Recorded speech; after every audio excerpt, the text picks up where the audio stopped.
Salut, j'espère que vous allez bien. Je suis ravie de vous retrouver aujourd'hui pour vous présenter une partie déjà de mon avis sur ces lectures que j'ai pu faire au mois de janvier, puisque voici à peu près tout ce que j'ai lu. Et encore, pas sûr qu'il y ait tout, je vous avoue, j'ai pas vérifié. Mais dans tous les cas, je vais pas vous présenter tout en une seule et même vidéo parce que je me dis que ça serait beaucoup trop long. Et en plus, il y a des livres où j'ai envie vraiment de passer un petit peu de temps pour vraiment vous en parler en détail. Donc, je vais séparer la vidéo en deux et puis tout simplement vous faire deux avis lecture comme je faisais avant finalement où je vous présentais 5 livres par 5 livres et non pas mois par mois ce que j'ai lu. Donc là, c'est un petit peu ce qu'on va faire, c'est que je vais vous présenter, je pense, 5 livres et puis le reste dans la prochaine vidéo. Je vais vous présenter les 5 premières lectures que j'ai pu faire dans cette année. Je sors mon carnet de lecture qui était tout en dessous et en fait, je vais regarder au fur et à mesure les lectures et vous présenter les livres au fur et à mesure que je les ai notés. Et croyez-moi qu'en ce mois de janvier, j'ai pu faire d'excellentes lectures, de très belles découvertes, également de nouvelles rencontres avec des auteurs et franchement, j'ai fait des rencontres, ce sont des pépites. Alors pour le coup, le premier dont je vais vous parler, c'est un service presse que l'auteur m'avait envoyé il y a un bon moment, parce qu'entre-temps, nous avons déménagé, et oui, ça fait déjà plus d'1 an que nous avons déménagé, et pourtant j'avais eu le livre avant le déménagement. Alors là, j'ai vraiment honte. Même si l'auteur me disait mais non mais prends ton temps, etc. Et là je me suis dit allez, début d'année là, faut arrêter de le faire traîner. Donc j'ai pu enfin découvrir, lire et apprécier Filtre et reliques de Adrien Coucko. Ici c'est la version augmentée, donc c'est un recueil de poèmes. Je sais pas si on y voit, je vais peut-être allumer, j'ai l'impression qu'on y voit pas très clair. Donc ici je vous disais c'est l'édition augmentée, l'édition collector où on va retrouver des illustrations à l'intérieur et c'est un livre qui est publié en auto-édition. Dans ces différents poèmes, ils sont séparés par catégories, on y retrouve différents thèmes, que ce soit l'amour, la quête de soi, les figures historiques, les figures importantes. Voilà, en fait on a une table des matières où on a fragments d'histoire, poussière d'amour, la robe des songes et notice et notes. En fait non, c'est pas une notice et notes, c'est toutes les... à chaque fois qu'en fait l'auteur fait référence à quelque chose, il explique à quoi il a fait référence à la fin de son livre. Il y en a vraiment beaucoup des poèmes, franchement il y en a qui font plusieurs pages, qui font 3-4 pages, d'autres comme ceux-là qui font juste des poèmes d'une page. J'ai beaucoup aimé les illustrations, franchement elles sont vraiment magnifiques, elles sont très jolies. Je vous en montre une, la première sur laquelle je tombe, après c'est pas fait exprès que ce soit celle-ci que je vous montre en particulier, mais sur mon post Instagram je vous en avais montré quelques-unes que j'avais vraiment aimées, notamment une avec une rose et un cœur, et puis je trouve qu'elles sont vraiment parlantes et en plus de ça elles correspondent bien avec le poème associé. Je trouve que ce qui fait vraiment la beauté de ce livre, c'est que l'auteur a une plume qui est très riche et complexe et que vraiment en fait ça rend le texte très complet, très riche dans son vocabulaire, comme si c'était un poème classique, comme si c'était une écriture vraiment qui datait d'un autre temps, parce que la langue française est encore super bien utilisée, on a vraiment un vocabulaire qui est développé avec des mots qui sont limite en langage soutenu, et franchement je trouve que c'est vraiment très bien approprié dans cet univers, dans tout ce que l'auteur nous dépeint, et la plume en fait de cet auteur match très bien avec ce style d'écriture. Je trouve que franchement c'était une vraie réussite si vous recherchez un recueil de poèmes où vraiment c'est bien écrit, c'est riche, c'est complexe. On a tout ce qui va être des figures un peu historiques où en fait on se rapproche limite de ce qu'on pouvait lire avant dans la façon d'écrire. C'est-à-dire que ça va être vraiment un langage soutenu et je trouve que c'est vraiment très beau et très bien écrit. Forcément, il y a certains poèmes où j'ai un peu glissé dessus, mais d'autres qui m'ont vraiment touchée, qui m'ont percuté pour certains, qui m'ont vraiment parlé, ou alors où vraiment j'ai trouvé qu'il y avait une sensibilité, où moi j'ai eu une sensibilité pour certains de ces poèmes qui m'ont vraiment touchée. Et j'ai trouvé ça très beau de voir que tout simplement c'est ça qu'on veut dans un poème, c'est que certains vont pas forcément nous parler, mais il y en a d'autres qui vont forcément nous parler, nous percuter, et c'est ça que j'ai retrouvé et que j'ai apprécié dans ce recueil. Vous l'aurez compris, pour moi cette lecture est une très belle découverte, et si vous recherchez un recueil de poèmes, je vous recommande vraiment de vous diriger vers celui-ci. Ensuite, un cozy fantasy que j'ai depuis sa sortie, depuis très longtemps, que je plaçais dans toutes les piles à lire automnales, hivernales, etc. et que je ne me tentais pas à lire, et je vous avoue que je l'ai trop laissé traîner, et peut-être que c'est ça qui a fait que j'en suis restée un peu dubitative, je ne sais pas. Mais en tout cas, j'étais sûre d'aimer Dans la vie des pantins de T.J. Klune, publié aux éditions de Saxus. Ici, en plus, c'est la version collector qui est très jolie. On a donc une jaquette avec à l'intérieur un roman qui est somme toute vraiment très beau au niveau du travail éditorial qui est fait dessus. Et pour tout résumer, c'est écrit « Pénétrer dans une forêt étrange et suivez le voyage extraordinaire d'une famille faite de pièces détachées ». On est donc sur de la cozy fantasy, mais pas que, puisque j'ai trouvé qu'on était sur un roman un petit peu d'anticipation, limite de, je dirais pas de dystopie, mais je sais pas, un petit peu d'anticipation futuriste, et du coup, j'ai aimé, Mais pourtant j'étais sûre d'adorer parce que c'était du TJ Klune, mais c'est vrai que celui-ci n'a pas trop matché avec moi. En fait c'est un cozy SF et c'est vrai que j'ai trouvé que les deux styles, ici en tout cas, peut-être qu'il y en a d'autres qui matchent très bien, enfin où en fait le cozy et la SF ça va très bien, mais là j'ai trouvé qu'il y avait un trop gros décalage. Et ça allait pas trop. Dans l'ensemble, j'ai aimé le rythme calme où en fait on y suit notre personnage qui va se créer sa propre famille, qui va suivre son rythme. Donc on a un rythme assez apaisant, enfin c'est-à-dire que dans l'ensemble, j'ai bien aimé ce rythme qui reste assez cocon, assez calme, ce qu'on demande en fait à un cozy fantasy. Cependant, là où en fait j'ai trouvé que du coup ça n'allait plus, c'est que il y a des scènes d'action, déjà il y en a peu, mais il y a des scènes d'action qui se résolvent trop facilement, vraiment, mais trop facilement, c'est-à-dire que on a même la plus grande scène d'action où vraiment nos personnages sont à la limite de mourir, où on sait pas ce qui va se passer, et ah mais tiens on nous avait donné ça, paf, recette miracle, tout va mieux. Et en fait c'est que du coup on veut tellement je crois rester dans le cosy tout en abordant une situation un petit peu de science-fiction que on se dit ouais on a mis de l'action mais faut rester dans le cosy, donc faut pas que ce soit non plus trop. Et du coup ça se résout mais trop facilement, mais beaucoup trop, et je trouve que les scènes d'action elles sont là mais pas beaucoup et peu, et le peu qu'il y a c'est trop facile. Il y a quelque chose qui m'a un peu questionnée, enfin où j'ai trouvé ça bien mais pas assez creusé, c'est qu'en fait on aborde plein de questionnements, notamment bah voilà on sait que on a un personnage qui rencontre bah voilà des pièces détachées etc, donc avec des robots, et ça aborde plein de questionnements, c'est-à-dire les sentiments. Est-ce que un humain et un robot peuvent avoir une relation? Est-ce que un robot peut avoir vraiment une mémoire, ou ben, quand il est reprogrammé, en fait il est juste reprogrammé, ça reste juste un robot. La possibilité des robots à avoir des sentiments, et quelles sont les conséquences d'une possible relation entre un robot et un humain, à quel prix, à quelles conséquences. Et j'ai trouvé que on abordait un petit peu tout ça parce que c'était un petit peu abordé, mais c'était pas du tout creusé, c'est-à-dire qu'on le voyait, qu'il y avait des sentiments, des choses partagées, que peut-être on marchait un peu sur des œufs sur tout ça, mais il y avait aucun questionnement qui était creusé, et moi ça a été ça qui m'a un peu gênée, parce que je me dis c'est dommage parce que là on a tellement matière à apporter des questionnements à creuser, des choses à voir, à se poser question, à se remettre en question, à voir justement la place des robots dans la société par rapport à l'IA, par rapport à tout ça. Et en fait c'était juste un petit peu abordé, mais pas creusé, et j'ai trouvé ça un peu dommage du coup, parce que j'ai trouvé ça un peu survolé. Et alors, bon, je vous donne un dernier point négatif, après promis je finis sur un point positif quand même, c'est que vraiment je n'ai rien contre, mais répéter que notre personnage principal est asexué au moins 15 fois dans le livre, à quoi ça sert? Dans le sens où ça n'a aucun impact dans l'histoire. Je veux dire, quand on a un personnage qui est hétéro, ou qui est bi, ou qui est homo, ou quoi que ce soit, on le répète pas 15 fois dans le livre. S'il y a une relation, elle se passe, on le dit une fois, par exemple si le personnage a des difficultés, bon bah parce que voilà, ou j'agis comme ça parce que, mais je veux dire, dans un livre, on n'a jamais dit, oui, il est hétéro 15 fois dans le livre. Je veux dire, à un moment, s'il y a quelque chose qui doit se passer, ça se passe. On nous le dit peut-être une fois, deux fois. Alors, même si l'auteur veut vraiment faire de la représentation, etc., ok, mais de là à dire 15 fois que notre personnage principal est asexué, alors qu'il ne se passe rien, je vois pas l'intérêt. Au bout d'un moment, moi, j'étais vraiment en me disant, ok, on a compris, mais pourquoi? Pourquoi on nous le répète? Pourquoi? C'est bien de nous le répéter, mais c'est comme si notre personnage, je sais pas, on nous répète 50 fois qu'elle a 40 ans dans le livre, par exemple. Là, c'est pas du tout le cas, mais c'est comme si on nous dit, elle a 40 ans, ok, mais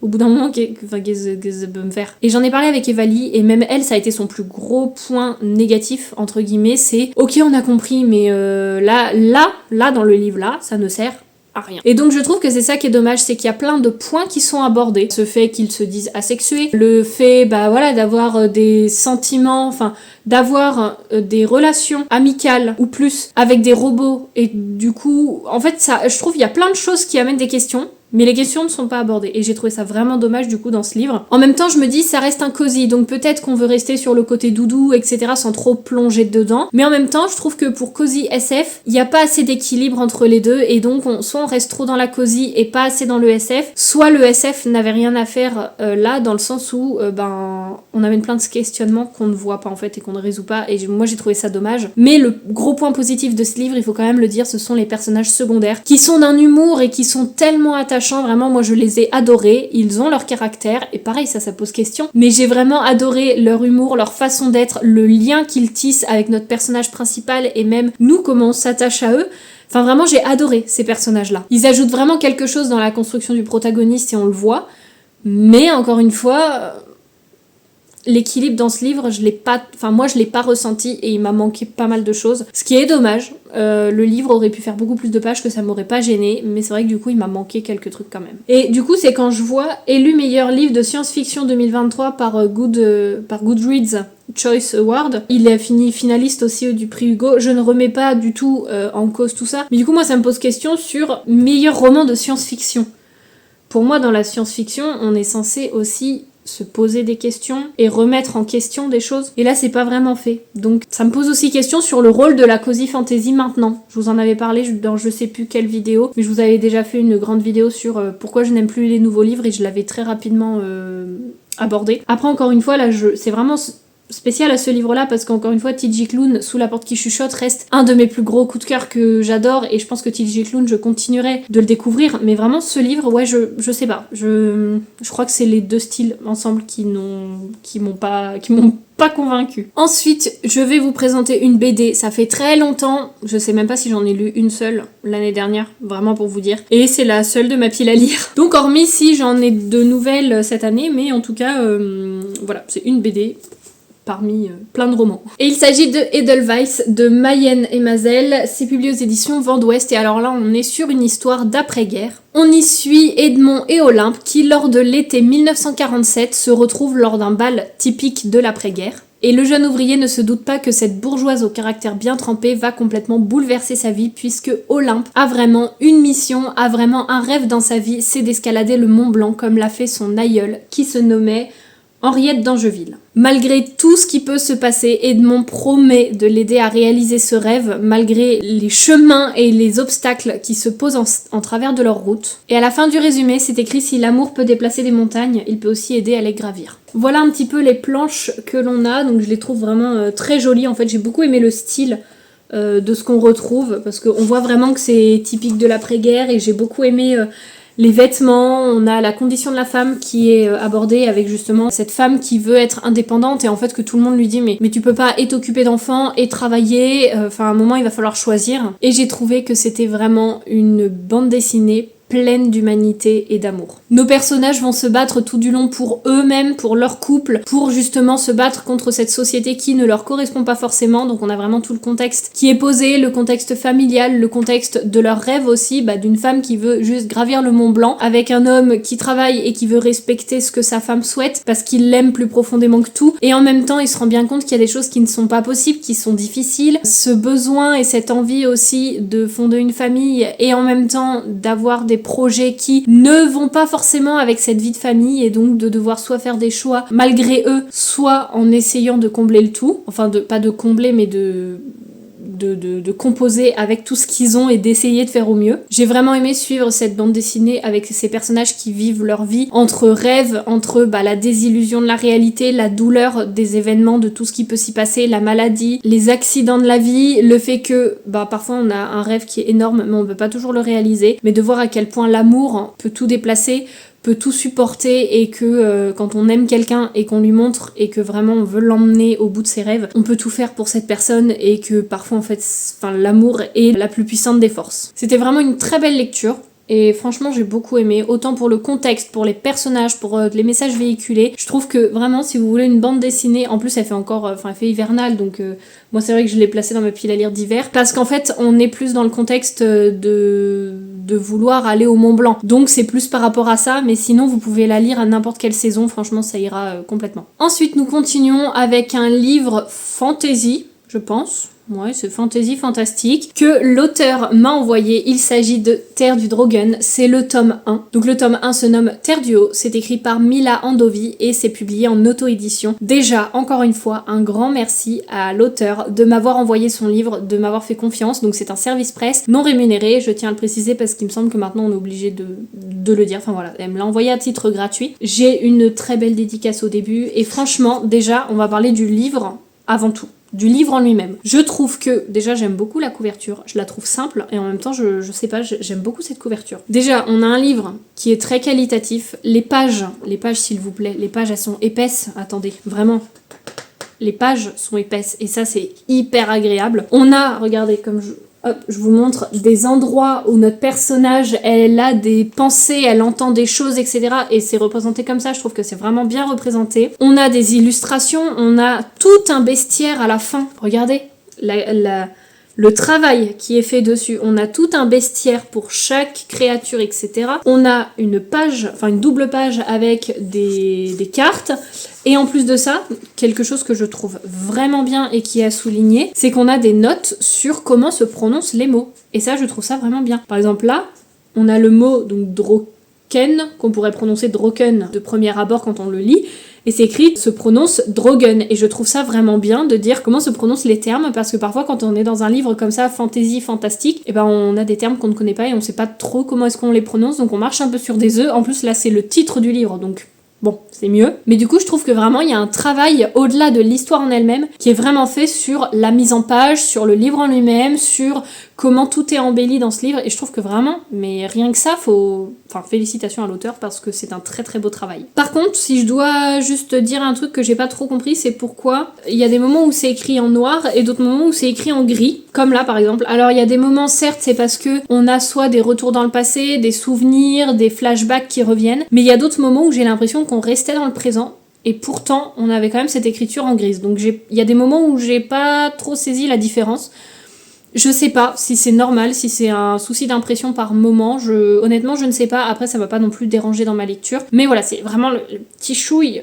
Si vraiment il faut titiller un petit peu. Bon, surtout, de quoi ça parle ? Je pense que je vais vous lire le résumé parce qu'il est vraiment bien écrit. L'île, ils ont atterri sur l'île. Arbres bleus, fauves énormes et insectes en tout genre. Quand Laika se réveille, le corps meurtri, elle découvre un monde fantastique et totalement inconnu. 8 ans la séparent de son ancienne vie, mais ses souvenirs la fuient. Au milieu de ce village aux allures paisibles, certains visages lui sont familiers, d'autres inconnus, mais tous semblent lui cacher quelque chose.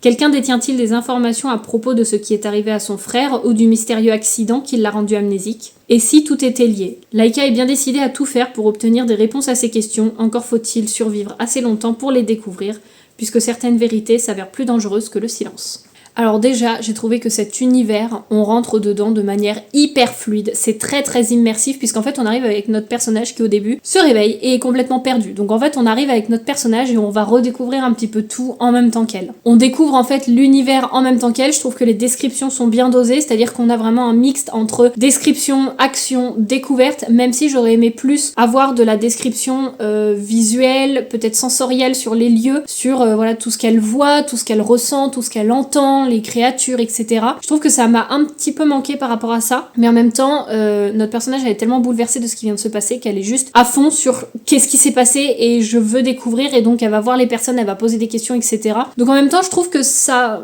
on suit un petit peu la logique du personnage, donc ça me gêne pas non plus, mais c'est vrai que j'aurais bien aimé pour peut-être pour plus appréhender l'univers en lui-même, avoir un petit peu plus de description, mais peut-être que ça viendra par la suite quand notre personnage apprendra un peu plus de choses et pourra enfin un peu se poser et découvrir l'univers qu'elle a autour d'elle. Il y a quand même peu d'action dans ce tome 1 puisqu'on est vraiment sur cette protection que tous les personnages veulent faire autour de notre protagoniste. J'ai trouvé que c'était pas long, mais c'est vrai qu'on est surtout centré là-dessus au début, où ils veulent tous la protéger, mais surprotéger, et on sait pas pourquoi, on se dit mais à un moment, laissez-la respirer quoi, c'est bon.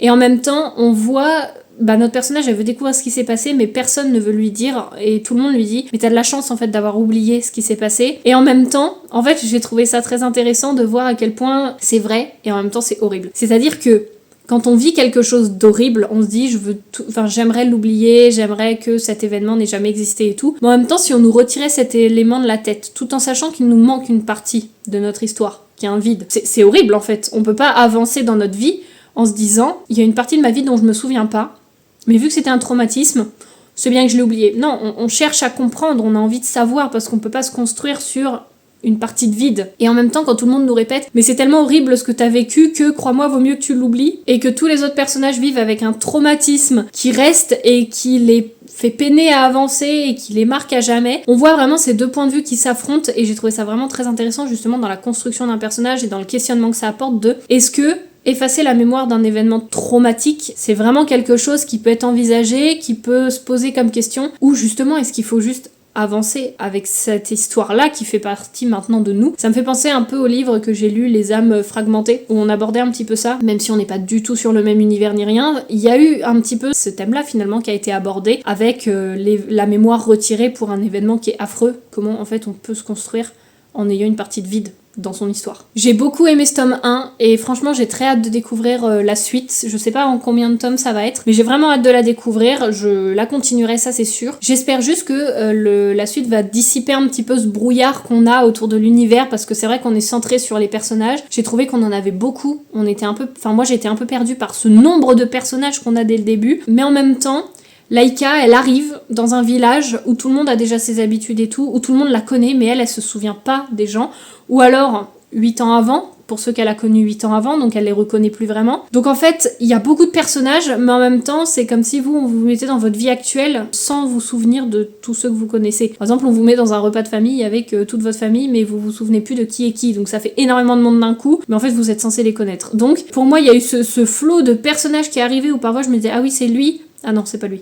C'est elle, c'est qui déjà eux ensemble, enfin voilà. Il y a ça où j'ai un petit peu peiné parce que le temps de s'y faire. Mais après, du coup, j'espère que pour ce tome 2, on va un peu plus se concentrer sur l'univers en lui-même, sur l'action en fait, mais en tout cas ça reste une très belle découverte pour ce tome 1 et moi j'ai beaucoup aimé. Ça me fait penser un petit peu à Avatar puisqu'on a la connexion avec des animaux, etc. On a vraiment quelque chose autour de ça. C'est abordé, notre personnage commence à l'appréhender, mais c'est pas encore tout à fait ça, donc j'espère vraiment que dans ce tome 2 on va exploiter l'univers à fond et ça promet vraiment d'être génial. Et le dernier que j'ai à vous présenter aujourd'hui, c'est À retardement de Franck Tillier. Donc là on est vraiment sur plein de genres différents puisqu'on a vu poème, fantastique fantasy, cozy SF, BD et thriller, on aura vu de tout. Donc, À retardement de Franck Tillier, publié aux éditions Fleuve Noir. Ici, on est dans une unité pour malades difficiles de Chambly, où un nouveau patient est accueilli. Délirant, sans papier, inapte à la garde à vue, celui-ci a poussé sans raison un passager sur les rails et prétend fuir des vers. Et on y retrouve donc Charcot, qui est l'enquêteur que l'on retrouve dans plusieurs livres de Franck Tillier, à 50 km de là, qui découvre, donc lui et son équipe, qui découvrent le corps d'un quinquagénaire sauvagement assassiné près de son lit. Chez lui, aucune empreinte digitale ni trace d'ADN, pas même les siennes. Quels sont ces deux hommes? Quelles sont leur histoire? J'ai adoré cette histoire. Elle était glauque, mais elle était tellement bien ficelée. Il faut savoir avant tout que l'auteur s'est rendu dans une unité psychiatrique, je crois. Alors, je sais plus exactement, mais en fait, il s'est rapproché d'un ami à lui qui est psychiatre, qui a pu le faire rentrer dans un foyer, dans une unité psychiatrique, pour justement appréhender tout ce public-là, pour le connaître, pour vraiment pouvoir écrire un roman avec ces personnages-là qui s'en rapprochent le plus, et pas juste des idées reçues qu'on a. L'auteur a pu même animer des ateliers d'écriture auprès de ces personnes-là pour vraiment apprendre à les connaître et apprendre à voir que derrière une souffrance, derrière une maladie, derrière une pathologie, il y a avant tout un être humain, et de voir un petit peu quelle souffrance ils vivent et quel mal-être ils ont, et comment ils vivent avec tout ça en fait. Et c'est ce qu'il disait, c'est que pour écrire ce roman, il ne se voyait pas juste écrire comme ça, il fallait vraiment qu'il apprenne à connaître ce public, et donc j'ai trouvé ça vraiment très bien. Et du coup, tout ça pour vous dire que l'auteur écrit sur ce public tout en ayant connaissance un petit peu de ce public-là. Donc c'est un roman à plusieurs points de vue qui, forcément au début, on voit pas trop le lien, on est complètement perdu, et à la fin, encore une fois, tout se rassemble au fur et à mesure, et ça nous fait exploser le cerveau, vraiment. Quand on pense qu'on a une solution, en fait, on a que la petite partie de l'iceberg qui commence à se montrer, et que plus on en découvre, plus on se dit ah ouais, on pense que c'est ça, mais en fait, il y a quelqu'un au-dessus, et en fait, il y a encore autre chose, et en fait, ça, et cette personne, et ça se passe pas comme ça par rapport à elle. Mais en fait, le tueur, il est peut-être pas juste comme ça. Vous voyez, il y a telle personne, on pense que c'est le tueur de lui. Et en fait, c'est peut-être plus lui qui est en lien avec lui et qui est dirigé par lui et qui se passe un truc et du coup, c'est lui le tueur. Enfin, vraiment, c'est un truc. Vous voyez les images avec tous les fils rouges qui sont tendus quand il y a une enquête, etc. C'est un petit peu ça. On a des significations dans chaque action. On comprend. Disons que les personnages n'agissent pas de manière complètement... Pourquoi ils ont fait ça? Il n'y a aucune raison, vraiment. Tout est décrit et expliqué, et franchement, ça rend complètement fou. Mais c'est hyper bien ficelé, c'est encore une fois, c'est glauque à souhait, et en même temps, c'est pas juste faire du glauque pour faire du glauque, c'est expliqué. On a une tension qui se crée et qui arrive petit à petit dans l'histoire, et vraiment, ça nous fait froid dans le dos, mais on a envie de continuer, on a envie de savoir ce qui se passe. Franchement, j'ai vraiment aimé. C'est-à-dire qu'on part vraiment de manière globale sur quelque chose avec des phénomènes un peu glauque, où on se dit oh là, ça part dans quoi là? Et où en fait, quand on apprend à voir tout ce qui se cache derrière, toute la signification, tous les liens entre les différents personnages, et qu'en fait tu te dis alors, du coup toi t'es peut-être pas si safe que ça, fais gaffe à toi, et où en fait elle se rend compte que, je peux pas vous dire qui c'est, mais il y en a une où en fait on se dit elle peut passer de l'autre côté très rapidement sans qu'elle le veuille forcément. C'est vraiment un roman que j'ai adoré, je l'ai trouvé vraiment très très bien ficelé. Pour moi c'est un thriller réussi, et c'est un roman où, encore une fois, la tension s'accroît au fil des pages et tout est très bien mené du début à la fin. On a plein, en fait, de situations qui se regroupent, qui nous perdent pas, et où à un moment on se dit, ok, il y a plein de trucs et tout, et petit à petit on sent les liens qui se font, et là on fait, ah ouais, mais là c'est vraiment tordu, en fait. Et enfin, moi, Franck Tillier, j'aime beaucoup à chaque fois ce qu'il écrit. Et là encore plus, vraiment, je crois que j'ai dévoré le roman en 2 jours. Un truc comme ça. Et j'ai dû lire 200 pages en une journée. Enfin vraiment, à la fin, je l'ai défoncé le livre. Vraiment, j'ai beaucoup aimé. Et en même temps, je le trouvais un peu glauque. J'ai été là... Ouais, alors c'est le soir, j'ose pas trop le lire, mais je peux pas m'arrêter de le lire. Donc pour moi, si vous voulez un thriller, franchement, mais celui-ci est vraiment bien, avec quand même un peu de glauque, c'est-à-dire que tout ce qui est asticot, les vers, les choses comme ça, voilà, faut pas en avoir la phobie non plus, hein, il faut savoir. Et en même temps, forcément, c'est quelque chose qui dégoûte à peu près tout le monde, hein. Enfin, je veux dire, quand on a une masse grouillante, voilà. Mais disons que...